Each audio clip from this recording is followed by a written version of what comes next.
¿Qué tal, chicos? ¿Cómo están? Hoy vamos a revisar un tema que no es de seres vivos, pero que de alguna forma sí nos afecta. Hablo de los virus y hablo de otras partículas que también pueden causar o producir enfermedades, como el caso de los viroides y de los priones. Bueno, vamos a empezar con los virus. Y sobre todo porque, obviamente, hace ya casi 2 años, ¿no? Estamos así, bueno, ya hace 2 años a nivel mundial, pero en Perú estamos casi a 2 años de que empezó esta pesadilla llamada coronavirus, que nunca se detiene, que sigue avanzando, que hay días buenos, que hay días malos, que las vacunas, que no son las vacunas, que las variantes, que Omicron, y estamos así, cada día una pesadilla. Vamos a hablar de los virus, vamos a conocer un poco más a los virus. Vamos a empezar con la definición, para empezar, obviamente, ¿no? La definición. Profe, ¿los virus son células? No. Porque si fuesen células, serían seres vivos. Claro, claro, porque recuerda que para nosotros, desde una célula ya es un ser vivo. Los virus están más abajo de las células, están una escala más abajo. Una escala más abajo se llama supramoléculas. Entonces los virus son supramoléculas infecciosas. O, en todo caso, podríamos mencionar, por ejemplo, su composición. Los virus están formados básicamente por ácidos nucleicos y proteínas, podría ser así la definición entonces. Núcleo, proteínas infecciosas.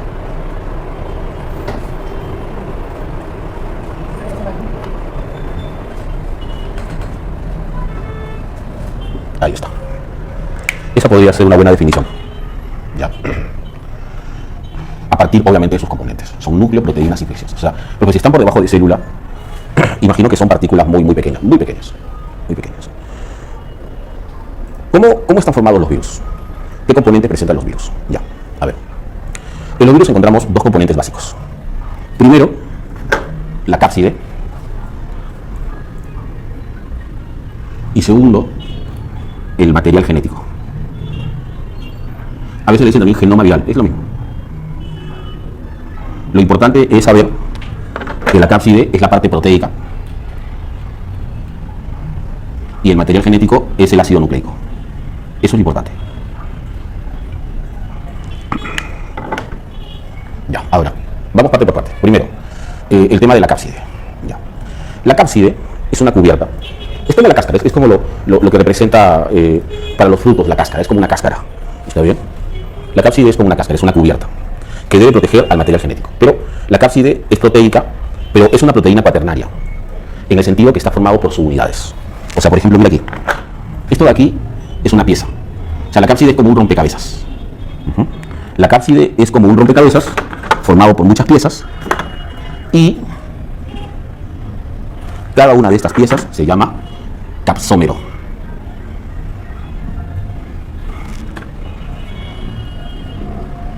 O sea, profe, es como la clásica relación unidad-conjunto. Sí, y el capsómero es la unidad. Ya, o sea, la cápside está formado por un conjunto de capsómeros. Correcto. Bien, ahora, ¿qué función cumple la cápside? Primero, protección. Es el responsable de proteger al material genético. Ahora, yo te explico un poquito porque quiero que entiendas que obviamente esto siempre cambia, siempre varía según el tipo de virus. En el caso de los virus, una de las cosas que nunca debemos hacer es generalizar. ¿Ya? Por ejemplo, mira, lo que sabemos del coronavirus. Sabemos que el coronavirus no soporta superficies. O sea, no soporta estar fuera del organismo. Entonces, por más que la gente hable, estornude o tose, en el medio ambiente el virus no tiene resistencia. La temperatura, la resequedad, los rayos ultravioleta, lo que sea, pero no resiste. Por eso es que el coronavirus no está en superficies. No está en las carpetas, no está en las sillas, no está en las ventanas, no está en las monedas, no está en los teclados. No hay forma de que uno se contagie coronavirus tocando superficies. Pero es el caso del coronavirus. O sea, como que sus cubiertas no resisten ese ambiente. Pero para otros virus sí, cuidado, por eso te digo, esto hay que diferenciarlo. Por ejemplo, hay uno que es el rotavirus, que está en todos lados. Ese sí está en superficie. Ese sí está en el suelo. Por más que limpies, barras, trapez, ese está ahí. A nosotros ya no nos afecta, pero porque es un virus muy débil, por decirlo así. Pero, por ejemplo, a quien sí afecta es a los nenes. O sea, si tienes un hermanito, 1 o 2 años, que gatea, que juega, esos que van por la vida sin movimiento, esos que se les cae la comida del suelo, lo comen igual, así, ahí se le ve, entonces, o que chupan sus juguetes del suelo. Entonces, ahí es cuando el virus pasa a su organismo y este chiquitín tiene una semana de fiebre, diarrea y todo lo demás. Ahí está, listo. Y luego pasa la semana y se acabó. Entonces, hay virus que sí resisten el medio ambiente, hay otros que no. Por eso siempre es bueno informarse, no hay que generalizar. En el caso del coronavirus, la verdad, no resiste superficie, no está en superficies. Otra función importante es, por ejemplo, la capacidad infecciosa. O sea, lo explico ya. Lo explico. El genoma, el material genético, necesita estar dentro de la célula. El material genético necesita estar dentro de la célula para poder desarrollarse, ¿no? Pero no puede llegar solo. El que le ayuda es la cápside. La cápside tiene la misión, primero, de reconocer a la célula que va a infectar. Recordemos que los virus son bastante específicos. Entonces, la cápside tiene como misión llevarlo hasta su destino. La cápside tiene como misión reconocer a la célula y, si es posible, ayudarlo a entrar. o en algunos casos entrar con todo el material, pero para eso también es importante la cápside. O sea, una vez que el material está dentro de la célula, bueno, él ya empieza a trabajar, pero necesita todo ese soporte que le da la cápside. La cápside le protege, lo lleva hasta la célula, hasta lo va a centrar. O sea, profe, si nosotros dañamos la cápside, el virus ya no puede infectar. Si nosotros dañamos la cápside, el virus pierde capacidad infecciosa. Ese es el término. El virus ya no puede infectar. Ese es el tema. Por eso muchas de las medidas que se toman contra el virus es evitar, o en todo caso, reducir la capacidad infecciosa del virus. Eso es importante. Cuando te dan medidas para evitar el contagio, en el fondo es para que tú reduzcas el coronavirus, solo resiste 1,5 metros a 2 metros de distancia una persona. O sea, mientras tú te mantengas alejado de personas no tienes problemas. Si te acercas mucho o estás en un espacio cerrado con personas sin protección, bueno, ahí obviamente estás invitando a la enfermedad, pero si estás en un ambiente abierto, ventilado, no, ¿cierto? No resiste. Entonces la cápside es importante para mantener la capacidad infecciosa del virus. Ahora, lo bueno es que es proteína. ¿Por qué lo bueno? Porque tú y yo sabemos que las proteínas son sensibles a dos cosas, ¿te acuerdas? A tres inclusive. Altas temperaturas. O sea, si yo por ejemplo tengo platos, digamos cubiertos, y los pongo en un horno a 200 grados, chao virus, lo esterilizas. Es lo que se hace en los hospitales. Colocar todo el material quirúrgico en hornos, en ambientes para que se esterilicen. Porque imagínate que operas a una persona con VIH-Sida y usas el mismo instrumental para una persona sana. U operas a una persona con hepatitis B. Entonces, obviamente en los hospitales hay controles y hay mecanismos para poder esterilizar, colocando todo ese material que se utilizó a 200, 300 grados durante media hora, suficiente. Ahora, otra forma de dañar las proteínas, tú sabes, cambios bruscos de pH. Claro, ácidos, por ejemplo, que dejes tú, o básico, ¿no? Pero cambio brusco, o sea, por ejemplo, que dejes remojando tus cubiertos en lejía. Es una forma de esterilizar. Y el otro es la deshidratación. Recuerda que hay un grupo de proteínas que solamente que se puede afectar deshidratando. Ese, por ejemplo, es el caso del coronavirus. El coronavirus, cuando se deshidrata, pierde capacidad. Por eso cuando tú hablas en la calle, el aire seca. Tú sabes que el aire seca. Cuando tú pasas un trapo húmedo en la mesa, el viento no lo seca. Cuando trapeas, el viento no lo seca. Cuando trapeas, no estás tú ahí con un cojín para que se seque más rápido. Claro, el aire seca. Entonces, si tú hablas en la calle, el virus sale de una persona, digamos, y el aire en segundos lo seca. Y al secarlo, lo denaturaliza y le quita capacidad infecciosa. Por eso, repito, los espacios abiertos o áreas ventiladas, en este caso, es muy importante. Bien, perfecto. Ahora, hablemos del material genético. Los virus no son células. En células tú sabes, nuestro principio. Si hay ADN, hay ARN, eso no cambia, pero eso es seres vivos. En el caso de los virus no. Solo hay dos opciones. O tienen ADN o tienen ARN. Si tienen ADN virus, como el de la hepatitis B. Si tiene ARN virus, como el coronavirus. O como el VIH también. Entonces tiene uno de los dos, nunca los dos. Los dos solamente son para las células. Ahora, fuera de esto que es, digamos, el contexto principal, también, por ejemplo, algunos virus traen sus propias enzimas. Traen enzimas. ¿Por qué, profe? ¿Por qué traen sus enzimas? Porque seguramente las células que van a infectar no las tienen. Mira, normalmente los virus llevan, digamos, los genes o la información necesaria para fabricar toda su maquinaria. O sea, por ejemplo, cuando el coronavirus entra a la célula, fabrica todo su ARN, se traduce y forma las enzimas que necesita. O sea, los virus hacen eso. Ni bien infectan células, fabrican toda la maquinaria para multiplicarse o para manipular a la célula. Eso hacen todos los virus. Pero algunos, como el VIH, por ejemplo, y también la hepatitis, prefieren llevar sus propias enzimas. Porque de repente es muy difícil que las células se lo fabriquen. A veces, para hacer esto, las células no tienen tecnología, entonces los virus prefieren llevar sus enzimas. Yo, por ejemplo, me refiero a esa enzima del VIH que se llama la retrotranscriptasa. Un ejemplo sería la retrotranscriptasa. Una enzima que no está en los eucariotas, porque esto no existe en eucariotas. Me refiero a que no existe este proceso. En ninguna célula eucariota, a partir de ARN, se obtiene ADN. Eso no existe en los eucariotas. Es al revés. Pero estos virus pueden hacer eso. Entonces, en algunos casos, repito, no en todos los casos, llevan sus propias enzimas. Muy bien. Ahora, otro punto, los tipos. Los virus no tienen mucha variedad de modelos. O sea, para ser tantos, es un poco decepcionante que no tenga mucho modelo, pero también ten en cuenta que no son seres vivos. Entonces, básicamente hay tres tipos. Básicamente tres. Este que parece un diamante, se llama así. Icosaédrico. Es un modelo muy utilizado por los virus. Este otro se llama helicoidal. ¿Sabes cuál es así? El de la rabia es así. Pero es mucho más largo, con un palito largo. Helicoidal. Y cuando se juntan las dos partes, fíjate, icosaédrico, helicoidal, se le llama complejo. Simplemente complejo. El que ves ahí es un bacteriófago. Porque como es un bacteriófago. Lo que pasa es que todos los seres vivos tienen virus. Y los virus no solamente son un problema de los humanos, es un problema de todas las especies. De todas las especies. De perros, de gatos, de aves, ¿cierto? Nunca has tenido pollos y han muerto de moquillo. Virus. Claro. De todos, plantas, todos. En el mundo silvestre también. Los virus tienen todos, los virus, desde las bacterias hasta los más complejos animales. Entonces, a veces, para diferenciarlos, se le ponen nombres. O sea, si infecta bacterias, bacteriófago. Este es un bacteriófago. Y si infecta plantas, fitófago. El coronavirus, ¿qué sería desde ese punto de vista? Zoófago. Si infecta hongos, micófago. ¿Según? Allá, perfecto. Muy bien. Ahora, hay un modelo más. O sea, aparte de estos modelos, hay un caso más, pero se dice así, virus con envoltura. Con envoltura. Es este de acá. Este, por ejemplo, es el modelo que tiene el coronavirus. ¿Tú lo has visto? ¿A qué se refiere? A que tiene un componente extra, aparte de la cápside, aparte del material genético, tiene un componente extra que es una membrana. Todo, obviamente, robado de la célula que infecta. Recuerden que los virus no sintetizan nada. Entonces, por ejemplo, mira, aquí dentro está el virus, acá está el coronavirus dentro, escondido. Su cápside y su material genético.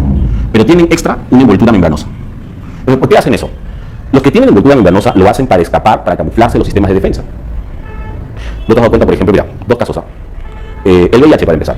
Dime, ¿por qué es tan difícil que una persona pueda saber que tiene VIH? O sea, me refiero a que es fácil si va un examen, una hora y listo, pero me refiero, ¿por qué no tiene síntomas?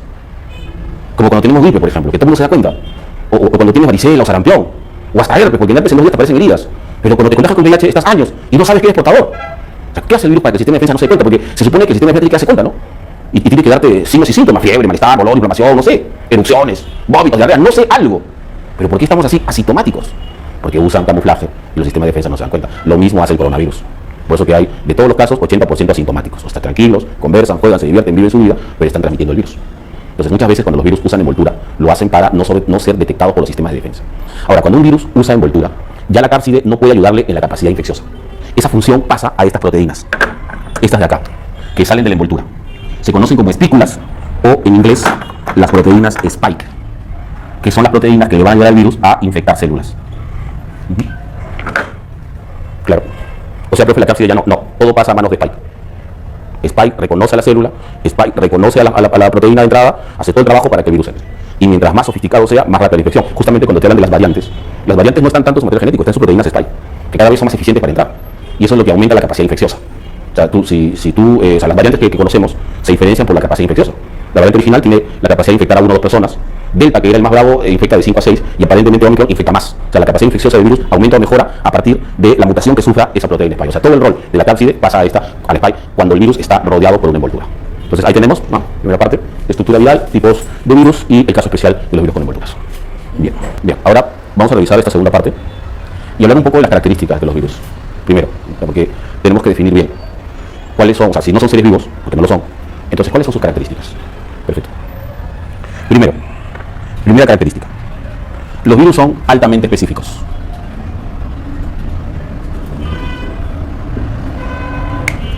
Los virus son altamente específicos. Los virus son propios de cada especie. Cada especie tiene sus virus. Un gato tiene sus virus, una vicuña tiene sus virus, los humanos tenemos nuestros virus, etc. Los virus no solamente son específicos de las especies, también son específicos de las células que infectan. Porque, por ejemplo, si te digo hepatitis, ¿cuál es el único órgano al que puede infectar el virus de la hepatitis? Si, por ejemplo, tengo el virus de la hepatitis frente al cerebro, ¿podrá infectar el cerebro? No. ¿Podrá infectar el corazón? No. ¿Podrá infectar el riñón? No, pero si le pongo en un hígado, ahí sí, profe. Entonces, los virus son específicos no solamente de las especies, sino también de las células que infectan. Son altamente específicos. Si la pregunta es por qué, mira, por algo, la gente de informática usó también la palabra virus para esos programas maliciosos que entran en las computadoras, en las laptops, en los celulares y dañan la información. Entonces, los virus, imagínate tú que eres uno de esos hackers. Entonces, imagínate hackear, por ejemplo, la cuenta de un banco. Ojo, no estoy promoviendo, es un ejemplo. Ya, entonces, obviamente ese banco tiene un sistema de seguridad, un software propio, porque los bancos pagan por software propio. Pero imagínate ahora hackear la cuenta de otro banco, de otro país. Profe, definitivamente tiene otro software, tiene otra tecnología, no puedo usar las mismas herramientas que utilicé para una empresa, no las puedo usar para otra, son diferentes sistemas. Pues con las células pasa lo mismo. Pues. Una cosa es que el virus pueda hackear a la célula del hígado y otra cosa es que pueda hacer a una neurona. Sus membranas son diferentes, sus mecanismos son diferentes, sus estructuras son diferentes. Por eso es que los virus solamente tienen diseño para un tipo de célula. Son altamente específicos. Los virus son metabólicamente inertes.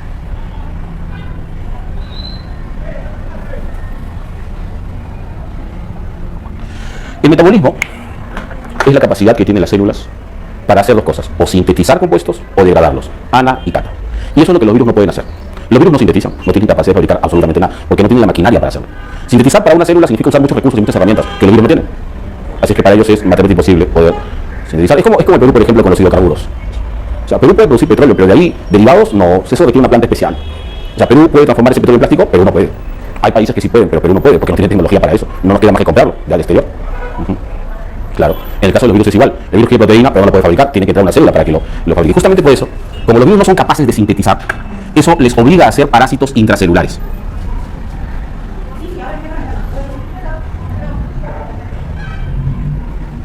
Los virus están obligados, si quieren replicarse, esa es la palabra, no se dice reproducirse, no son seres vivos. Tú para un virus no puedes usar palabras o conceptos de un ser vivo, no puedes decir voy a matar al virus, solo se mata lo que tiene vida. Tú no puedes decir el virus se reproduce, el virus evoluciona. No, esas son palabras de los seres vivos, son conceptos de seres vivos. En los virus tienes que decir desnaturalizar, dañar, si quieres hablar de su eliminación, tienes que decir, por ejemplo, replicar. Entonces, si el virus se quiere replicar, tiene que estar dentro de la célula. Es la única forma, esa es su única obsesión, entrar a las células para replicarse. Los virus son altamente mutagénicos.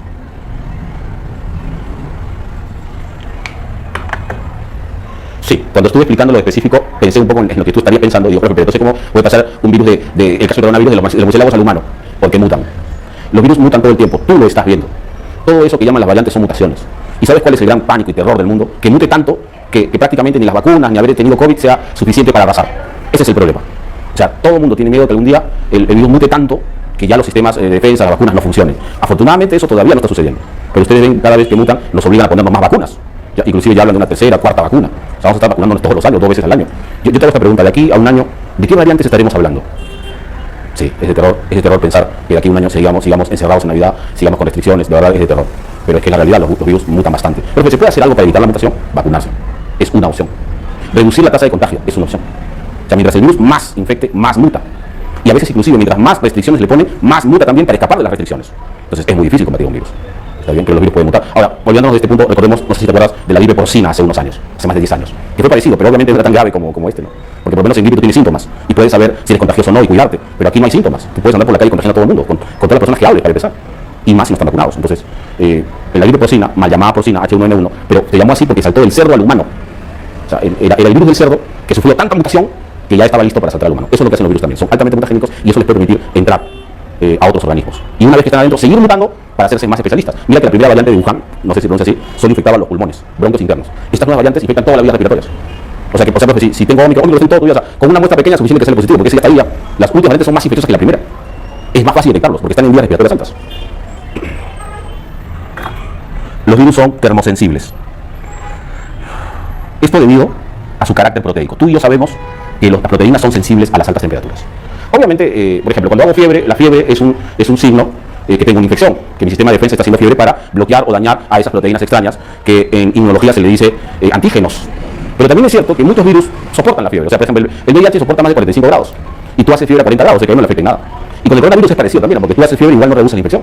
Entonces, lamentablemente para nosotros hay virus que ya soportan, tienen más tolerancia, pero igual queda como característica. Y otra característica es cristalizables, pero ahí quiero hacer una advertencia. Esto no es para todos. O sea, la capacidad de formar cristales no es para todos. Es para algunos virus. Entonces, ¿cómo se forman los cristales? Las cápsides se unen, las cápsides se pegan y forman como cristales de sal. Así. Eso se ve mucho en plantas, por ejemplo. Cuando una planta es infectada por virus, en sus hojas muertas aparecen como manchas blancas, como si hubieran puesto sal, como sales. Esos son los virus.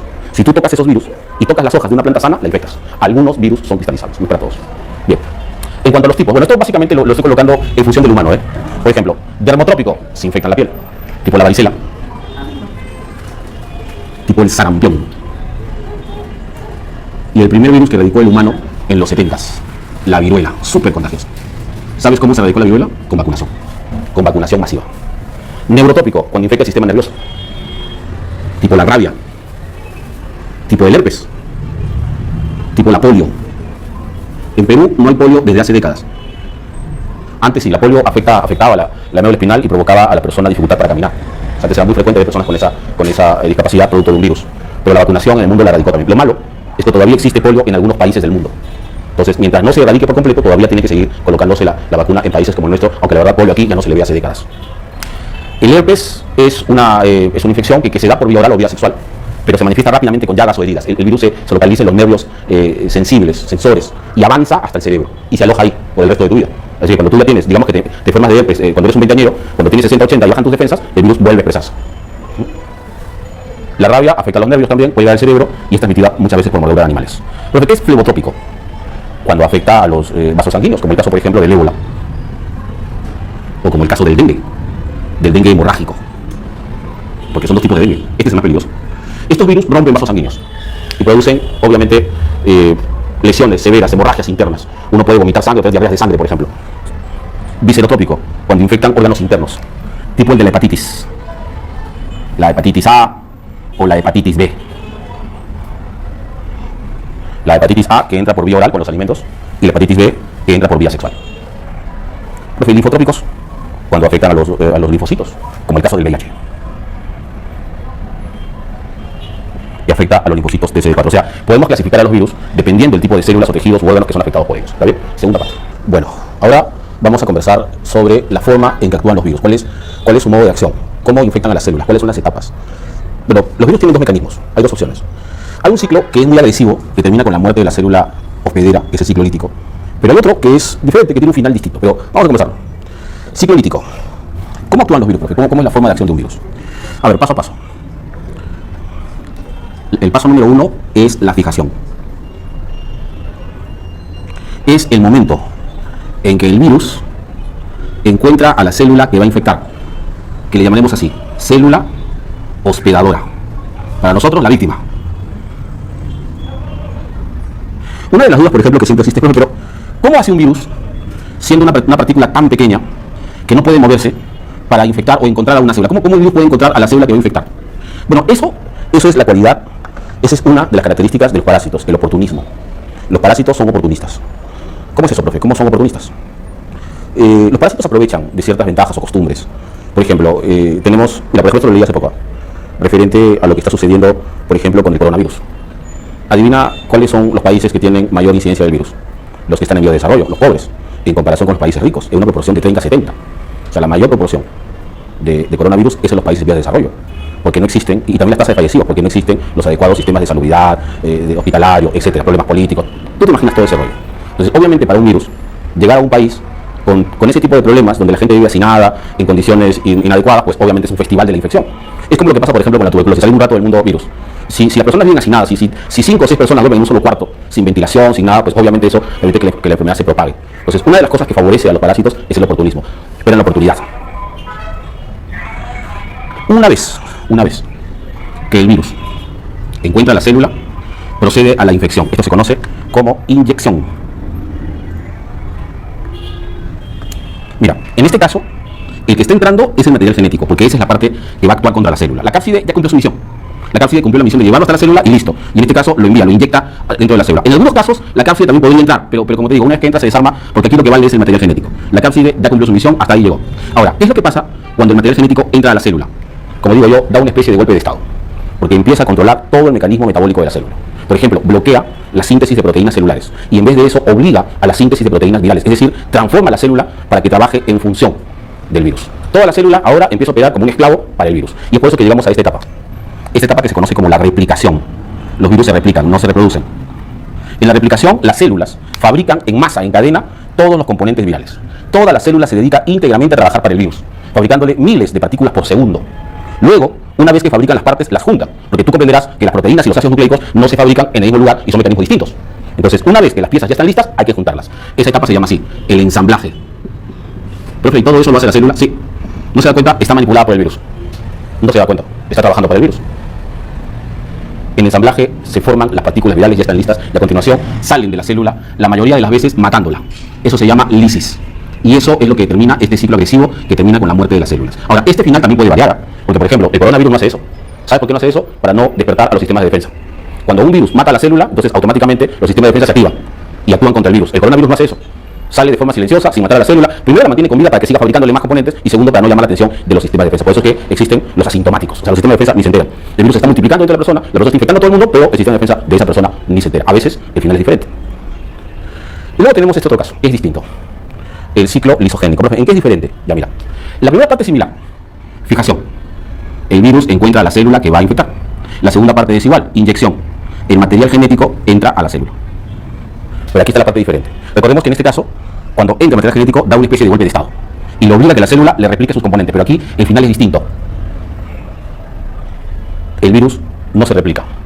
El virus no da golpe de estado. El virus no manipula la célula. Está como aletargado, como dormido, y más bien se fusiona con el material genético de la célula. Es una etapa conocida como la integración. Profe, ¿los genes del virus se unen con los genes de la célula? Sí. ¿Y eso es bueno o eso es malo? Depende, pero lo que va a pasar es que como el virus no se replica, entonces la célula sigue con su vida. Y seguir con su vida significa también que se reproduce. Por ejemplo, acá se reproduce y tiene sus hijas, pero vean ustedes que sus hijas también están infectadas. O sea que si a partir de esta madre salen 10.000 hijas, las 10.000 están infectadas.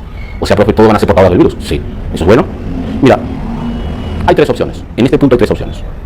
La primera opción es que el virus despierte de su letargo y se replique. O sea, lo que era un inofensivo ciclo lisogénico se convierte en un brutal ciclo lítico. El virus despierta, entre comillas, replica, ensambla, mata. Esa es una opción. O sea que como que es un peligro latente, es como una bomba que puede estar en cualquier momento. Esa es una opción, tal vez la más peligrosa. La otra opción, ahora que lo pienso también puede ser peligrosa, la otra opción es que esas células con esos genes extras muten y se transformen en células cancerígenas. Ese es el caso, por ejemplo, de dos virus que afectan muchísimo a la población mundial. El virus papiloma humano, que produce cáncer de cuello uterino, obviamente en las chicas, y es uno de los principales responsables de la muerte de mujeres por cáncer. En Perú es el número 1. A nivel mundial está entre los 10 primeros, pero en Perú es el número 1. Las mujeres peruanas que mueren de cáncer de cuello uterino, producido por el virus papiloma humano. El virus es contagiado a través de los varones y las chicas quedan infectadas con el virus, y puede ese virus desarrollar a futuro cáncer de cuello uterino. Otro caso es el de la hepatitis B, que también se transmite por vía sexual. La hepatitis B, en el transcurso de los años, puede producir hepatocarcinoma, cáncer de hígado, cirrosis, conocido también. Hepatitis B. O sea, profe, si se queda adentro, eso puede provocar cáncer. Sí, esa es la segunda opción, que desarrolle cáncer. Pero usted no te tres opciones, ¿no? Sí. ¿Cuál es la tercera? La primera, recordemos, que sea analítico. La segunda, que genere cáncer. La tercera, de repente, es la que nos va a hacer pensar un poco. Mira, si en el transcurso de los años el virus no despierta, si en el transcurso de generaciones el virus no despierta ni hace cáncer, el virus se puede hacer definitivamente parte de las células. Es decir, aportar nuevos genes a la especie. Es decir, ser un agente de variabilidad. Pero, o sea que usted está diciendo que los virus pueden hacer que los seres vivos sean genéticamente distintos, producir variabilidad. Sí. Los humanos, por ejemplo, tenemos 20% de nuestros genes de origen viral. Y eso pasa con todos los seres vivos. Profe, ¿todos los seres vivos tienen genes de origen viral? Sí. O sea, ¿los seres vivos tienen sus características muchas veces gracias a los virus? Sí. ¿El humano puede haber sido bípedo por un virus? Tal vez. ¿El gran desarrollo del ser humano puede ser obra de un virus o de muchos? Es posible. Los virus aportan genes a las especies. Ese es su lado biológico. Ese es su lado biológico. Todas las especies tienen en su infecciones virales. Y muchas veces los virus se han hecho amigos de las células y han aportado genes para su desarrollo. Obviamente eso ya es distinto, es diferente, es otro enfoque, pero es lo que también puede pasar. Son las tres opciones. Entonces, o se vuelve lítico, o produce cáncer a corto plazo, o produce variabilidad a largo plazo. Ese es el final del ciclo lisogénico. Muy bien. Bien, y para cerrar este tema, bueno, aquí se trata de hablar de partículas acelulares. Bueno, ya hablamos de los virus, pero hay dos también que son de importancia: los priones y los viroides. Bien, son partículas más pequeñas que los virus todavía. ¿Pero qué son los priones? Los priones son proteínas infecciosas. ¿Solo proteínas? Sí. ¿Solo proteínas? Sí, y encima proteína recorta sencilla, básica. Pero, profe, ¿cómo una proteína puede causar problemas a una célula? Vamos a conversarlo, pero primero detalles.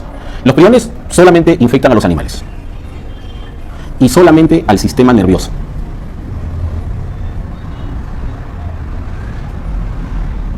Solo al sistema nervioso. O sea, solo neuronas. Ya, profe. Y sobre todo en mamíferos también. O sea, tiene muchas restricciones, no es que esté todo, claro, en todo el reino. Pero la pregunta es esa: ¿cómo una proteína puede hacer daño a una célula? O sea, por lo menos un virus tiene un ARN, una información genética que puede meter, bloquear, hackear, pero una simple proteína, porque además las proteínas no portan información, profe. Claro, pero es que tiene otra forma de acción. Estas son proteínas muy sencillas, muy básicas. Y las proteínas de las células son más complejas, ya. Pero por una razón que se desconoce, porque se sabe muy poco del tema, cuando esta proteína entra a la neurona, las proteínas neuronales adoptan su forma, como si fuese la forma de moda. O sea, las proteínas neuronales pierden su forma clásica y adoptan la forma simple de un prión. Y obviamente, si las proteínas abandonan su estructura, abandonan también su función, lo que provoca la muerte de la célula. Así funciona esto. Ahora, te repito, si me dices, profe, pero ¿por qué las proteínas celulares imitan esta forma? No tenemos la más remota idea. Lo que sí sabemos es que matan neuronas y dañan el sistema nervioso. El caso más conocido es la encefalitis espongiforme bovina, conocido vulgarmente como mal de las vacas locas. 90, Inglaterra. Las vacas inglesas les dio algo así como Parkinson. Torpes para caminar, torpes para alimentarse, morían. Cuando les hacían las autopsias, su cerebro estaba como una esponja, llena de agujeros, sobre todo habían dañado la parte motora. El problema es que los ingleses no avisaron al mundo y siguieron comercializando su carne, hasta que aparecieron algunos casos en humanos y ahí se encendió la alarma. Ahí recién lo tomaron en serio y el mundo obviamente castigó severamente a los ingleses. Le bloqueó por muchos años la venta de su carne. ¿Sí? Los ingleses tuvieron que matar a toda la vaca de su país para recuperar credibilidad, por callarse, así como los chinos también que no avisaron sobre el virus, ¿no? Ya para esta fecha el virus estaba destrozando China y no avisaron. Recién en enero avisaron. Los ingleses hicieron lo mismo, ocultaron todo hasta que ya era imposible que oculten toda la información. Acepto los priones. Profe, ¿los viroides qué son? El viroide es ARN infeccioso y solo infecta plantas y sobre todo células madres. Es un pedacito de ARN, es un ARN pequeño, pero cuando entra a las células madres evita que éstas se sigan desarrollando. Y en las plantas las células madres son cruciales porque son las que permiten el crecimiento y la diferenciación de la planta. O sea, una planta infectada con viroide no crece, no desarrolla, las hojas no mantienen su juventud y tampoco diferencian para formar flores, por ejemplo, y obviamente no hay frutos. O sea, como que bloquea el desarrollo de la planta. ¿Pero se sabe el origen de estas partículas? No. ¿Se sabe ciertamente cómo actúan? No. No. Eso todavía está parte de investigación, pero hoy, como te digo, hay que saber también, aparte de los virus, que existen otras partículas infecciosas. Muy bien, chicos, nos quedamos aquí. Nos encontramos en la próxima clase.